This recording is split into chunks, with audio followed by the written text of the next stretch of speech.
Yo, what's up mga kaibigan? This is I2K po again. Ngayon nandito ulit tayo sa channel ni Pinas News Insider. Dito ulit tayo magbibigay ng komento at reaksyon. Kaya samahan nyo, guys. Let's go! Ito ang balita ngayon. Viral ngayon sa social media.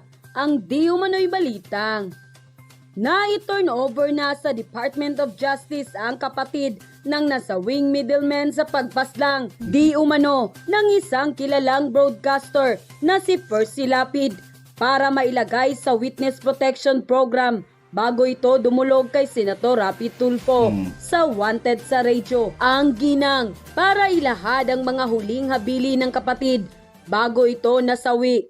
Kasama riyan ang tatlong pangalan na dapat imbestigahan at nagabilin sa kanya ito si June Villamor. Sinabi sa kanyang ate na kapag ako'y namatay, ito yung mga taong may kagagawa ng aking pagkamatay dahil sa revelasyon na yan.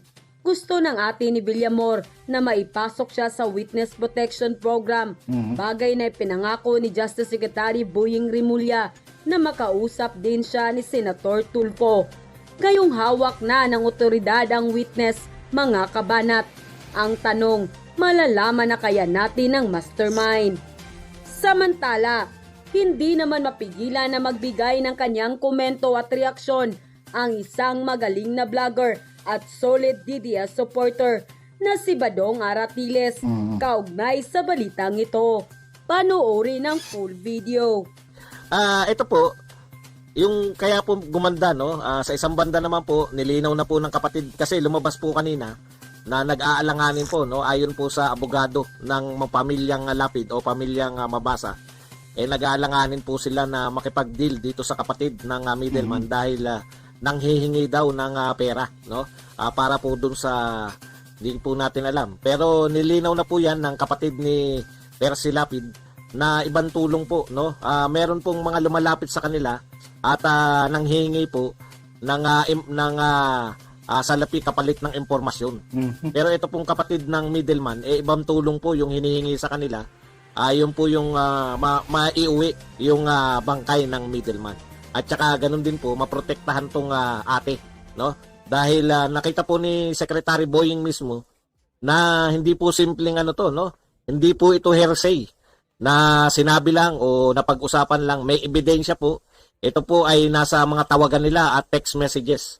Ayun na nga lang po, di ba? Magtataka kayo bakit po merong mga cellphone sa loob, no?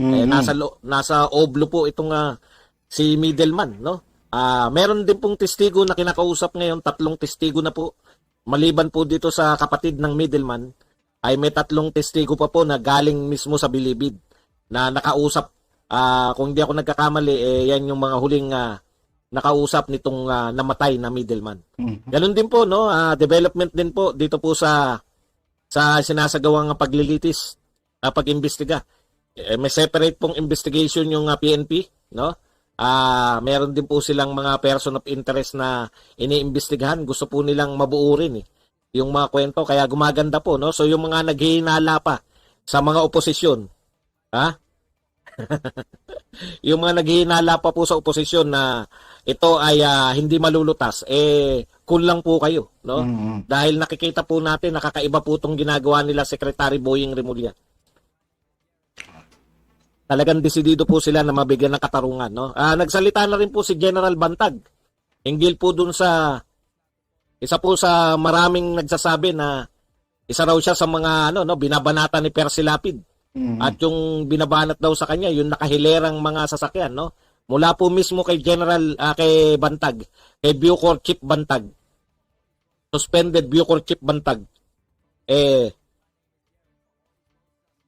Yung hilera po ng mga sasakyan na pinapakita o binabanatan daw po ni Lapid ay hindi po kanya lahat yun. Mga kapitbahay niya po yun, no?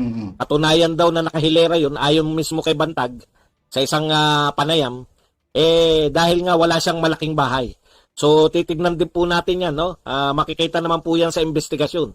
Kung totoo ba yung pinaparatang ng ibang kampo na tila yata idinidiin itong si Bantag.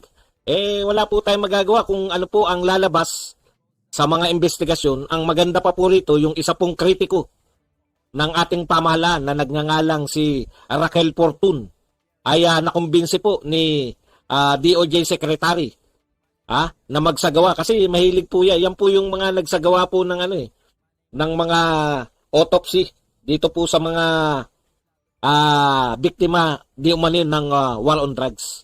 So para po talagang mabura na po sa isipan ng mga tao na mayroon pong ginagawang pagtatakip dito, si Fortun, si Raquel Fortun po, no? Ay pumayag na po na magsasagawa siya ng sarili niyang autopsy dito po sa bangkay ng middleman. So umasa lang po tayo, no, na magdudugtong-dugtong din po 'yan. Wag lang po tayong mainip dahil sa totoo lang, marami pong mga unsolved cases, no? Pero ito po, meron naman pong lead, may mga tao na, may mga umamin na sila yung gunman at mukhang kapanipaniwala naman po dahil nagtutugma naman ayon mismo sa pamilya ni Percy Lapid.